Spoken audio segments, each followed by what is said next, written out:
시간으로 기드온과 아비멜렉에 대해서 하나님의 말씀을 증거하도록 하겠습니다.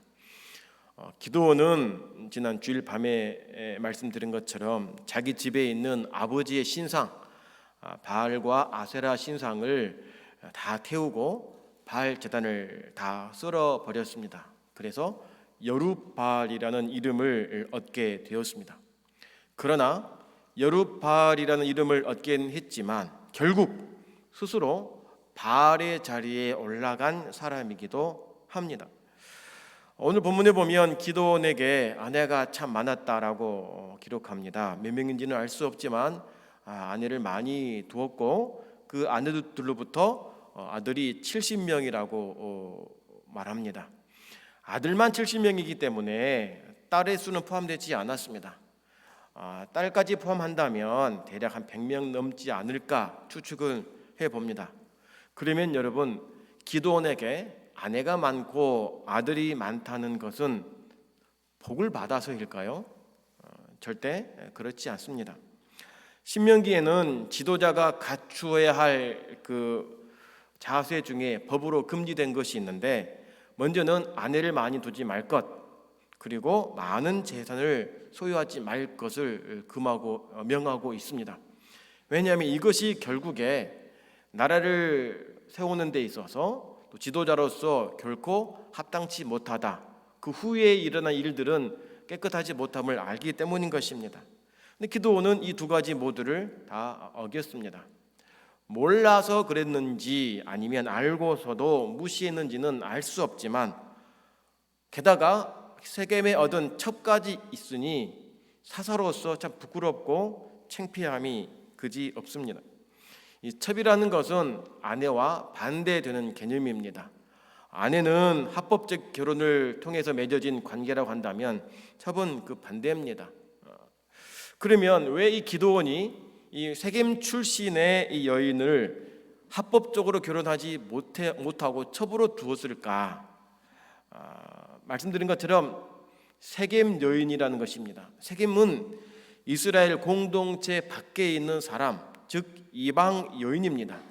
그렇기 때문에 합법적으로 결혼할 수 없는 것이다. 그러면 굳이 왜 첩으로 두어야 했을까? 합법적 결혼이 안 되면 하지 말 것이지 왜 첩까지 두어야 할 이유가 무엇일까? 성경이 이 기드온의 아내와 첩을 구분한 것은 세겜 여인이 다른 아내들과 다르다라고 하는 것을 깔고 지금 가고 있는 것입니다. 무엇이 다르다고 하는 걸 깔고 있느냐? 세겜 여인은 이방 여인, 즉 하나님을 섬기지 않는 우상을 섬기는 여인이다라고 하는 것을 첩이라는 개념 속에 두고 다른 여인과 다르다라고 하는 것을 드러내고 있다라고 하는 것입니다. 이스라엘 사람들은 가나안에 정착하기 전까지 광야 40년을 허벌판에서 하나님만 바라보고 살았습니다. 그리고 하나님이 주신 것으로 만족하면서 살았기 때문에 물질 문화라고 하는 것이 무엇인지를 알지도 못하고 경험해 보지 못했던 민족이었습니다. 그런데 하나님께서 가나안에 이제 인도하셔서 정착하면서부터는 가나안의 문화에 대한 신세기를 이들이 경험한 것입니다. 한 번도 접해보지 못했던 새로운 문화에 대해서 이렇게 좋은 것이 이제야 알았다니라고 하면서 신세기를 경험하면서부터 그 맛에 점점 길들기 시작하고 호기심에 한 발 두 발 딛기 시작한 것입니다. 그러다 보니까 이 기드온도 이제 자기들보다 더 나은, 더 멋진 문명을 가진 그 가나안의 그 문화, 게다가 가나안 사람들 중에서도 가장 영향력이 있는 사람, 이 세겜 사람들과의 결혼을 매개로 해서 정략 결혼을 맺어서 좀 더 안정적인 위치에서 잘 살고자 하는 생각을 기드온이 한 것입니다. 어찌됐든 이 하나님께서 금하신 이방 여인과의 결혼했기 때문에 이스라엘 공동체 안으로는 들어오지 못했지만, 그래서 첩으로 불려지게 된 것이었고, 결국에 아들이 이제 아비멜렉이라는 이름으로 이제 오늘 9장까지 이야기가 전개가 됩니다. 아비멜렉의 이름의 뜻은 나의 아버지는 왕이시다라는 이름의 뜻을 가지고 있습니다. 나의 아버지는 왕이다. 그러면 여기서 말하는 나의 아버지는 누구를 의미할까요? 하나님이 아닙니다. 바로 자기를 낳아준 아버지 기드온, 여룻바알을 의미합니다. 그러니까 지금 자기가 첩으로 얻어서 낳은 아들을 이름을 아비멜렉이라고 했는데 그 뜻이 아버지는 나의 왕이다라고 하는 것은 결국에 이 기드온의 마음속에는 자기가 왕이 되고자 하는 뜻을 자기 아들에게 심어 주어서 그것을 이루고자 했던 마음을 우리가 보고 있는 것입니다. 사실 기드온은 왕은 아닙니다. 자기 입으로도 나는 왕이 아니다라고 분명히 말합니다. 그런데 실질적으로 보면 왕이나 마찬가지인 셈인 것입니다. 이렇게 해서 결국 기드온의 가정은 이제 내리막길로 조금씩 내려갑니다. 이미 이 기드온이 세겜 여인과 결혼했다는 그 사실, 그리고 그 사이 태어난 아비멜렉의 이야기는 이제 더 이상 기드온이 하나님을 주인 삼지 않는 사람이구나, 사사조차도 하나님을 왕으로 섬기지 못하는 시대가 이제 도래해 있구나라고 하는 것을 일러주고 있는 것입니다. 새벽에 배운 것처럼 인간의 제일 되는 목적을 상실해버리고 지금 살고 있는 것입니다. 하나님을 영화롭게 하고 그를 영원히 즐거워하게 해야 되는데 이 기도는 이제 하나님이 아닌 자기 만족을 위해서, 자기 유익을 위해, 자기 목적 달성을 위해서 하나님이 말씀하신 그 법을 어기고 가고 있다고 하는 것입니다. 사사가 무엇입니까? 하나님의 나라를 바르게 세워야 할 역할이 있는 분명한 사명자 아닙니까? 그런데 사사로 부름을 받았음에도 불구하고 하나님의 나라를 세우는 데 목적이 있는 것이 아니라 자신의 입지를 보장받고 안정을 보장받기 위해서 정치인이 되어 정략 결혼을 하고서 그렇게 살려고 몸부림을 치고 있는 인간 기드온의 연약한 모습을 보고 있는데, 사실 그 기드온의 모습이 오늘 저와 여러분의 모습은 아닐지요.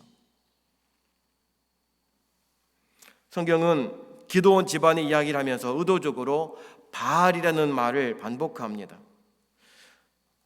기드온이 이스라엘 백성들이 바알과 아세라 섬기고 있을 때 여호와 하나님의 사자를 만난 다음에 바알의 제단을 허물었습니다. 하나님을 만나고 나서, 사자를 만나고 나서 아버지의 제단을 헐었습니다. 그래서 바알과 싸운 자라는 의미로 여룻바알이 된 것이죠. 그런데 여룻바알로 인해서 이스라엘 사람들이 바알과 아세라를 떠나 하나님을 섬기게 되었는데, 시간이 흐르니까 이제는 여룻바알의 탐욕이 여룻바알을 자기 바알의 자리에 올려놓게 됐고, 결국 바알과 다투던 자가 바알이 되어버리고 만 것입니다. 처음은 좋았지만 시간이 갈수록 바알의 자리를 노리는 자가 여룻바알, 즉 기드온이 되어버리고 만 것입니다. 무엇이 여룻바알을 이렇게 만들었을까요? 무엇이 기드온을 이렇게 괴물로 만들었을까요? 바로 물질의 탐욕입니다. 물질 문명 속에서 돈의 맛을 보고 세속의 맛을 보았는데 여기에 너무 빠진 나머지 헤어나오지 못하게 된 것입니다. 결국에 오늘 33절을 보니까 기드온이 죽으니까 이스라엘이 어떻게 됩니까?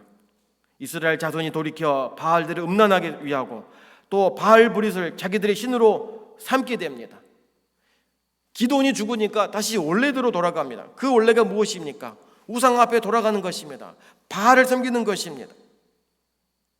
여러분, 바알을 떠나게 된 것도 사실 기드온 여룻바알이었습니다. 그런데 다시 바알과 언약을 맺고 우상 앞에 돌아가게 된 것도 누구 때문입니까? 여룻바알 때문인 것입니다. 한번 하나님의 영이 임했다고 해서 사람이 완전히 180도 변해서 달라지지 않는다, 그건 아닙니다. 우리는 연약한 존재입니다. 성령의 충만함을 받았다 하더라도 여전히 우리는 유약한 인간이기 때문에 악한 사탄 마귀가 시시탐탐 우리를 공격하고 유혹합니다. 우리는 거기에 매일같이 끊임없이 싸워 이겨야 하는 영적 군사인 것입니다. 매일같이 세속의 물질 문명 속에서 맛을 보는 이 세상 가운데에서도 하나님만 유일하시고 하나님만이 내 삶의 주님이심을 매일같이 고백하며 살아도 이길까 말까 하는 이 현장 속에서 우리의 경건의 능력이 사라지고 말씀과 기도가 무너진다면 우리는 어떻게 이기며 나아갈 수 있겠습니까? 사실 기도는 처음에 하나님 주신 것으로 만족했을 것입니다. 그러나 전쟁에 이기고 많은 전리품들을 얻고 사람들로부터 명예와 영광을 얻고 안정적인 삶을 누리기 위해서 정력 결혼을 하다 보니까 어느새 이것이 자기 삶의 주 목적이 되어버리고 말아서 자기도 모르게 하나님을 떠나서 이제 다른 삶으로 나아가고 만 것입니다. 명함은 사사 기도원이지만 그러나 실질적으로 사사다운 삶을 사는 것이 아니라 오히려 부끄러움 가운데에서 자기 사리사욕의 욕망에 치우친 삶을 살고 있다고 하는 것입니다. 그렇기 때문에 오늘 저와 여러분들은 날마다 매일같이 하나님은 나의 왕이심을 고백해야 되고 내 주인이심을 고백을 해야 하는 것이 여기에 있는 것입니다. 나를 높이신 이도 누구냐? 하나님이시고 나를 채우신 이도 하나님이시다. 주밖에 나의 능력이 없다라고 하는 이 믿음의 고백을 하면서 매일같이 겸손함으로 주를 바라보고 사는 믿음이 우리에게 필요하던 사실인 것입니다. 안타깝게도 기드온은 자기 집안과 이스라엘을 세속에 물들게 하고 말았습니다. 그 가족들은 권력을 잡으려고 혈안이 됩니다. 백성들은 사면 모든 대적의 손에서 자기들을 건져내신 여호와 자기들의 하나님을 기억하지 않고 바알에게 고개를 숙입니다. 34절이 그렇죠. 사면 모든 대적의 손에서 자기들을 건져내신 여호와 자기들의 하나님을 기억하지 아니합니다.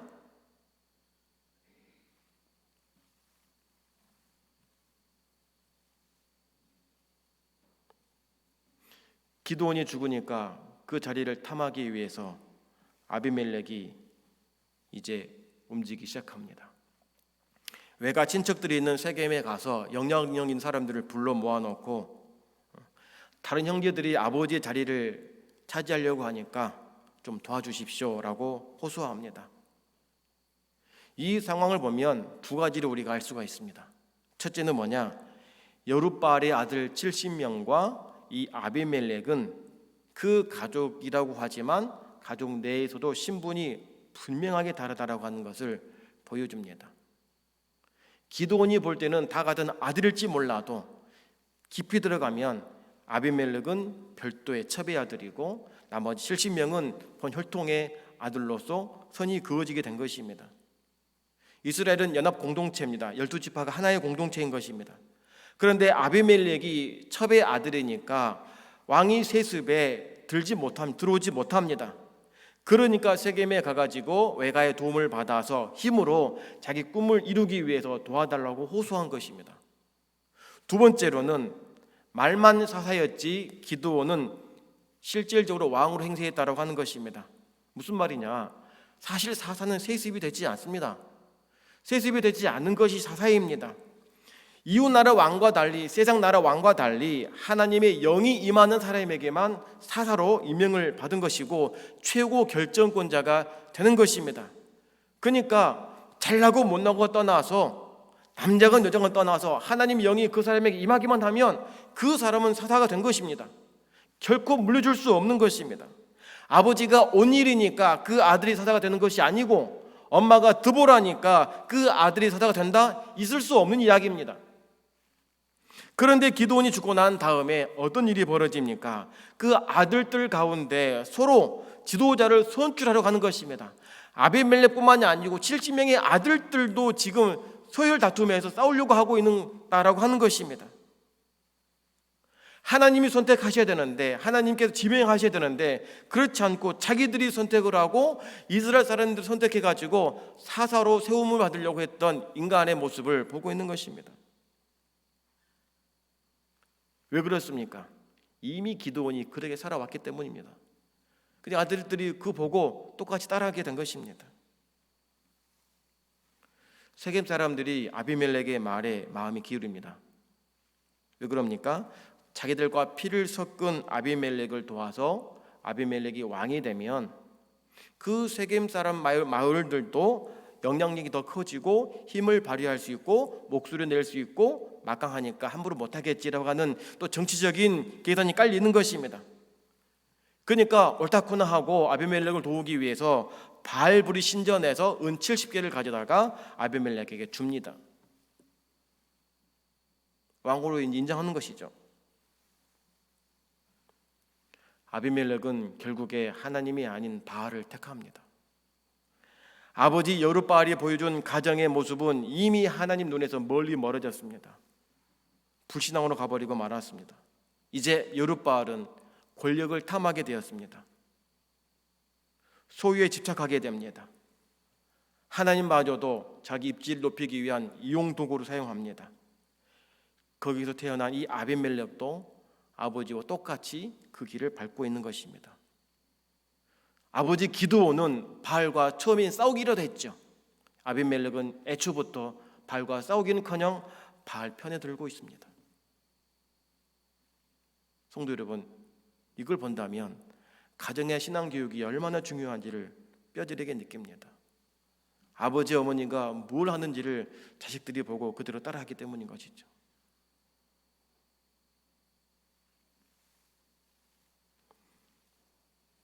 싸움이 싱겁게 끝납니다. 아비멜렉이 이깁니다. 왜냐하면 은 70개로 오늘 9장 4절에 보니까 방탕하고 경박한 유를 사서라고 했지만 이것은 좋게 말하는 것이고 폭력배들입니다. 깡패들이죠. 불량배들을 사가지고 기드온의 아들 70명을 바위 위에서 다 죽여버립니다. 다행히 이 요담, 막내 아들 요담이 어찌어찌 숨어가지고 피해서 살아남습니다. 한 명이 피해 숨었지만 물론 한 명은 실패했지만 결국에 아비멜렉은 이긴 것이죠. 그러고 세겜 사람들이 세겜에 있는 기둥 상수리 나무에 가가지고 아비멜렉에게 왕으로 삼습니다. 기름을 붓는 것입니다. 여러분, 레위인들 성읍에는 항상 뭐가 있냐면 여호와 하나님을 위한 제단이 있었습니다. 거기서 하나님을 위해 제사하도록 마을마다 세워놓은 곳입니다. 그러니까 가장 가까이 있는 이스라엘 사람들이 근처에 있는 레위인 성읍에 가가지고 제사를 하게 된 것입니다. 그런데 그 세겜에 또 다른 제단, 바알브릿을 위한 제단이 있었다라고 하는 사실이에요. 그러면 이 세겜에 두 개의 제단이 있었단 말인가? 고고학자들이 현재까지 이제 알려진 바로는 동시대에 만들어진 제단은 없다. 두 개가 없다. 존재하는 제단은 하나뿐이다라고 말합니다. 그러면 그 제단은 처음에 무엇을 위해 사용되었을 것입니까? 하나님을 위한 제단으로 사용된 것입니다. 그런데 그 제단에 무엇이 더 얹어지게 된 것입니까? 바알을 위한 제사의 제단으로 사용되었다라고 하는 것이 된 것입니다. 그러면 여호와 하나님을 위해 제사 드렸던 그 제단의 제사장들은 도대체 뭘 했을까? 그 제단에 바알을 위한 제사가 드려졌을 때 제사장들은 무엇을 했을까? 추측하지만 방주했든지 동조했든지 앞장섰을 수 있습니다. 왜 그럽니까? 사사들조차 믿음에서 멀어졌는데 다른 사람들이 오죽하겠습니까? 결국 이스라엘 사람들이고 레위인이라고 말하지만 세겜에 살면서 토박이 가난한 사람들과 바알 섬기던 이들과 무엇이 다르냐? 물질의 맛을 본 사람들이 풍요 가운데 안주하고 이곳이 좋으니까 이렇게 살아도 되겠다라는 그 마음, 하나님은 이런 마음을 갖기를 원하지 않으셨을 겁니다. 가나안에 들어와서 하나님의 나라를 세우고 거룩한 제사장 나라를 세워서 하나님을 높이고 주의 뜻이 이루어지어 결국 하나님 영광을 높이는 그 꿈을 가지시고 그 계획을 가지시고 이스라엘을 광야 가운데 지나와서 인도하셨는데 지금의 이들의 모습은 하나님은 없고 그들이 영광만 있는 모습을 보고 하나님께서 얼마나 마음 아파하실까요? 사랑하는 성도 여러분, 몰라서 따라하고 죄를 범할 수는 있지만 분명히 알면서도 죄임을 알면서도 방조하거나 동조하거나 앞장서는 일에 결단코 있지 않기를 바랍니다. 몰라서 하려면 회개할 수 있겠죠. 몰랐으니까. 분명히 죄인 줄 알면서도 이 행위가 이 자체가 하나님 앞에 죄임을 알면서도 불구하고 동조하거나 앞장선다면 우리가 하나님 앞에 뭐라고 말할 수 있겠습니까? 세겜은 여호수아가 죽기 전에 이스라엘을 불러 모았던 곳입니다. 세겜은 단순한 장소가 아닙니다. 여호수아가 죽기 전에 이스라엘 장로들과 우두머리들을 다 모아놓고 이렇게 말합니다. 여러분, 너희들이 만약에 당신들이 하나님을 버리고 이방신 섬기면 하나님께서 그동안 주셨던 복을 다 걷어가 볼 겁니다. 화를 주실 겁니다 라고 경고합니다. 이제 가나안에 들어가면 당신들은 하나님 잘 믿어야 됩니다. 그렇지 않으면 그동안 주셨던 복 다 걷어갈 것이고 화를 줄 겁니다 라고 경고해 있습니다. 그랬더니 그들이 뭐라 말합니까? 아닙니다. 우리가 하나님 말씀 잘 듣겠습니다. 청종하겠습니다. 끝까지 따라가겠습니다 라고 호언장담을 했습니다. 여러분, 누가 떠오릅니까? 베드로 기억나지 않습니까? 예수님 앞에서 베드로가 내가 죽기까지 주님 부인하지 않겠습니다 라고 말했지만 어떻게 됐습니까? 모른다 부인하고 도망가지 않았습니까? 모른다고만 했습니까? 저주까지 했습니다. 그렇게 이 당당한 고백 위에 여호수아가 상수리 나무 아래다가 돌을 놔두고 기념하면서 이렇게 외칩니다. 이 돌들이 너희들의 고백을 들었다라고 증거다라고 말합니다. 그랬는데 시간이 흐른 다음에 세겜의 어떤 모습이 어떤 상황이 펼쳐집니까? 바알을 따르는 아비멜렉에게 기름을 붓습니다. 왕으로 삼는 것입니다. 하나님은 섬기겠습니다. 하나님만 청종하겠습니다. 하나님만 따르겠습니다라고 약속을 하고 언약을 맺고 돌기둥을 모아 세워놨는데 그 자리에서 하나님을 저버리고 바알을 따르고 있다고 하는 것입니다. 이 사실을 누가 듣느냐? 겨우 살아남았던 막내 아들, 막내 동생이죠. 이제 요담이 듣습니다. 그 요담이 이제 그리심산 꼭대기에 올라가 가지고 세겜 사람들한테 이야기를 합니다. 나무 이야기를 합니다. 감람나무, 무화과나무, 포도나무를 찾아가 가지고 나무들이 왕으로 삼으려고 호소했는데 감람나무는 난 안 된다. 풍성한 기름이 있기 때문에 나 이건 내는 것도 벅차다. 내 일이 만족하다라고 거부합니다. 무화과나무도 나도 달고 맛있는 맛을 내는 열매의 내 일이 있기 때문에 이것만으로도 충분하니까 왕 그 필요 없다라고 거절합니다. 포도나무도 마찬가지로 거절합니다. 그런데 가시나무가 와가지고 그 제안을 덥석 받아들입니다. 좋다, 내가 왕이 되겠다. 대신 너희들은 내 그늘 아래 피해라. 이렇게 말하면 그렇지 않으면 불살라버리겠다. 백향목마저 불살라버리겠다라고 말합니다. 여러분, 가시나무의 그늘이 어디 있겠습니까? 이 비유는, 요담이 했던 비유는 이스라엘뿐만이 아니고 세겜과 밀로 집안 그리고 아비멜렉 자신을 모두 태워버릴 것이라는 이 예언적인 메시지인 것입니다. 이루어졌을까요? 안 이루어졌을까요? 이렇게 하고 요담은 불러갑니다. 그런데 아비멜렉이 이 이스라엘을 다스린 지 3년이 지나서 누가 새로운 인물이 등장하냐면 가알이라는 사람이 등장합니다. 가알. 이 사람 성경에 잘 나오지 않기 때문에 어떤 사람인지는 모르지만 아마 무역상이지 않은가 이렇게 추측합니다. 무역상은 자기 먼 나라의 물건을 가져와서 서로 팔기 때문에 또 자기 물건을 보호하기 위해서 무리를 짓고 또 싸워야 하기 때문에 이 전쟁에도 능한 실력자입니다. 그러니까 아말렉, 미디안 사람들이 이런 부류인 것이죠. 그러니까 이 상인들은 마을 나라마다 다니면서 정치라든지 경제 이 모든 것들 다 두루두루 섭렵을 하고 분위기를 익히는 것입니다. 근데 갑자기 이 가알이 와가지고 세겜 사람들한테 이렇게 말합니다. 세겜 성읍 사람들이요, 우리가 어떤 사람들입니까? 라고 말합니다. 왜 우리가 아비멜렉을 섬겨야 합니까? 라고 질문 툭 던집니다. 자, 이 말은 뭐냐면 우리라고 하는 표현 속에는 가알도 세겜 사람이다라고 하는 것을 은연중에 내포하고 있는 것입니다.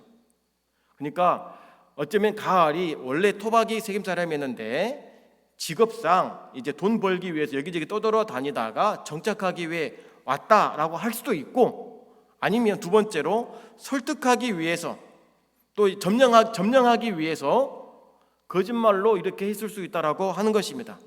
어찌됐든 이 우리라고 하는 이 단어가 얼마나 설득력이 있냐면 지금도 우리에게 효과적으로 사용되고 있다고 하는 것입니다. 무슨 말입니까? 야, 우리가 남이냐? 이것입니다.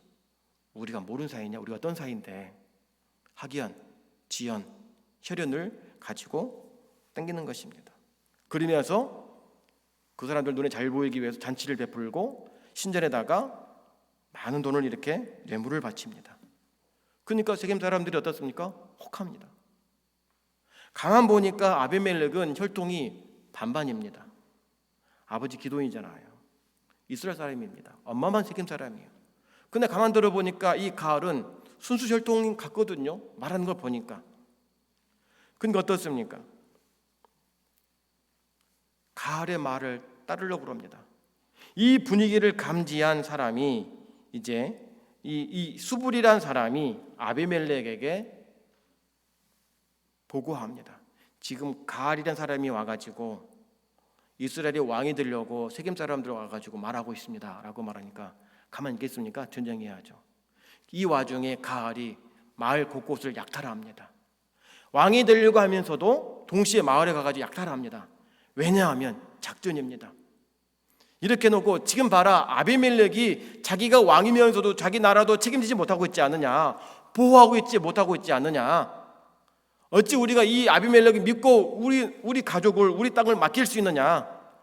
우리가 보니까 이 가을이 좀 더 용기 있는 것 같고 순수혈통 같으니까 가을을 세우자라고 하는 분위기 감지되니까 아비멜렉이 전쟁을 하기 시작한 것입니다. 이러니까 이 가을이 아비멜렉이 온다는 말에 세겜 망대로 숨습니다. 아비멜렉이 세겜 사람들 가을과 세겜 사람들이 망대 안에 들어와 있다는 걸 알고서 밖에서 불을 질러가지고 다 태워 죽여버립니다. 세겜 사람들조차 다 죽여버립니다. 자기들 동족이었지 않습니까? 도와달라고 할 때는 언제고 자기 권력에 위기가 찾아오니까 가차없이 불태워 죽여버립니다. 자기 권력을 유지하기 위해서라면 왕의 자리를 탐한 자는 가만 내버려 두지 않다라고 하는 것입니다. 어떻게든 죽여서라도 내 자리는 보존받겠다라는 공포정치를 시행한 것입니다. 그러면서 이 아비멜렉이 이 가을과 뜻을 함께한 사람, 아직 미처 못 죽인 사람을 쫓아갑니다.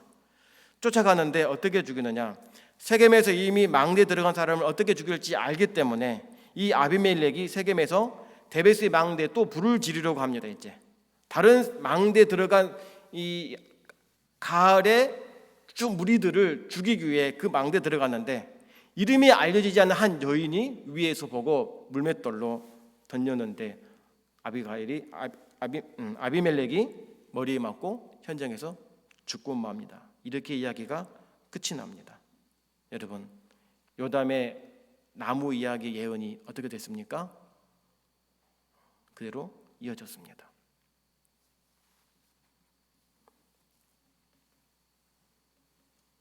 9장 20절에 보니까 이렇게 말합니다. 그렇지 아니하면 아비멜렉에게서 불이 나와서 세겜 사람들과 밀로 족속을 살릴 것이요 세겜 사람들과 밀로 족속에게서도 불이 나와서 아비멜렉을 살릴 것이니라. 결국 다 죽는 것입니다. 다 죽어버렸습니다. 아버지는 나의 왕이다. 그 아비멜렉 이름도 모르는 한 여인의 돌에 맞아 죽었습니다. 아비멜렉이 누군지도 몰랐는데 위에서 자기 망대를 불태우려고 그러니까 자기 살기 위해 물맷돌 윗짝을 던졌는데 거기 맞고 죽은 것입니다. 화려한 무기가 아닙니다. 가정집에 있는 허름한 그 가정 도구가 하나님의 왕의 자리를 찬탈했던 그 아비멜렉을 하나님이 가차없이 끄집어낸 것입니다. 사랑하는 성도 여러분, 오늘 성경이 사사들이 우리에게 보여주는 믿음의 실상과 태도는 오늘 우리가 어떤 믿음의 자세와 태도를 가지고 살아야 할 것인지를 분명하게 보여주고 있습니다. 구약은 하나님은 왕이시다는 핵심 메시지를 가지고 이야기가 진행이 됩니다. 그 하나님을 왕으로 삼지 아니하면, 하나님의 통치와 주권 인정하지 않고 살아가면 반드시 벌받는다, 나라가 멸망한다 라고 한 것을 보여줍니다. 그것이 사울이고 다윗입니다. 마찬가지로 우리가 하나님을 왕으로 인정하고 순복하면 우리 삶에 복이 임하고 평안이 임함을 믿습니다. 그러나 내가 왕이 되려 한다면 결국 인생은 비참하게 끝을 맺고 만 사실을 성경을 통해 우리는 잘 알고 있습니다. 우리는 하나님의 영광과 그 이름을 위하여 부름을 받았습니다. 그렇다면 우리는 하나님께서 주신 모든 것에 감사하고 주어진 것에 주어진 역할과 사명에 충실해야 됩니다. 우리가 감당할 것은 하나님 앞에 순종이고 하나님의 영광임을 믿으시기를 바랍니다. 이것이 결국에 하나님의 기쁨이요 우리 삶의 큰 평안임을 믿으시기를 바랍니다. 이 찬양의 고백이 있죠. 가사가 있습니다. 나를 지으신 이가 하나님이요 나를 부르신 이가 하나님이요 나를 보내신 이도 하나님이니 나의 나 된 것은 모두 하나님의 은혜라. 믿습니까? 그러므로 우리는 우리의 달려갈 길을 다 가고 나의 마지막 호흡이 다 할 때까지 우리가 품고 붙들어야 할 것은 무엇입니까? 예수 그리스도 십자가임을 믿으시기를 바랍니다. 우리가 높이고 우리가 사랑해야 할 것도 주님임을 믿음으로 고백하시기를 바랍니다. 그래야 할 때에 이 위기 속에서도 흔들리지 않고 우리의 삶에 주의 손이 함께함으로 평안함으로 살아갈 줄 주의 이름으로 믿습니다. 기도하겠습니다. 하나님 아버지, 주님은 우리의 왕이시고 내 삶의 주인이신데 이 자리를 내가 올라서려 하고 세상 것으로 만족하며 탐욕을 일삼을 때에 반드시 비참한 결말을 맺음을 우리에게 깨우쳐 주시니 감사합니다. 하나님 아버지, 영원하신 주님의 인도하심과 왕 되신 주님의 주권과 통치를 따르며 나아갈 때에 우리 모든 성도들에게 은혜를 베풀어 주시어서 하나님 사랑이 넘치는 삶을 살게 하여 주시옵소서. 예수님 이름으로 기도합니다. 아멘. 광고